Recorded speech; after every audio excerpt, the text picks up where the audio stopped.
Пожарите ќе не остават без национални паркови. Откако минатите години изгореа големи делови од парковите на Пелистер и Галичица, годинава ризикуваме да останеме без најпознатиот националниот парк Јасен.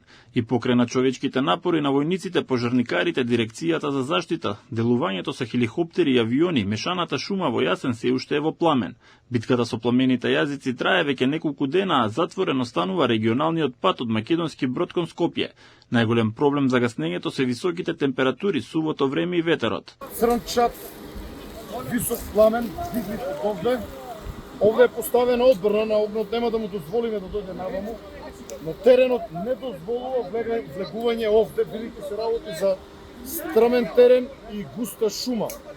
И покрај тоа што овде имаме тимови специјалци од волците, од ренџерите и од МВР, сепак е возможно да се влезе доле.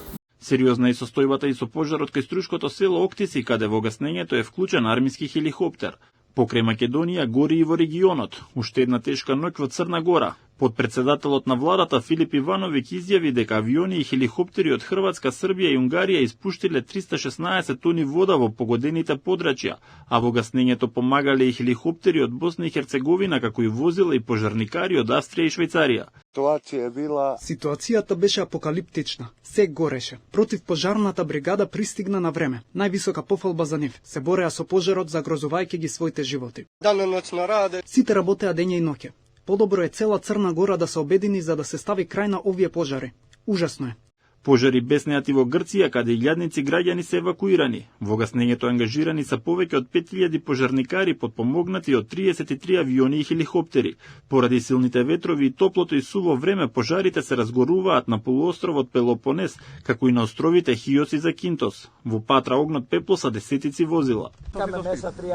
Откако првите автомобили беа зафатени од оган, пламенот почна брзо да се шири нагоре. Тогаш дојдоа 5 противпожарни возила, но веќе беше доцна. Не можеа ништо да направат.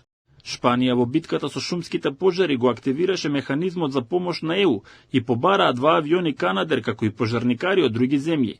2 лица се веќе починати, а 7 се хоспитализирани и се со делумно тешки изгореници. Во огромниот шумски пожар на францускиот Медитерански брег во регионот меѓу Нарбон и Какасон животот го загубија 2 лица, а 2 се тешко повредени.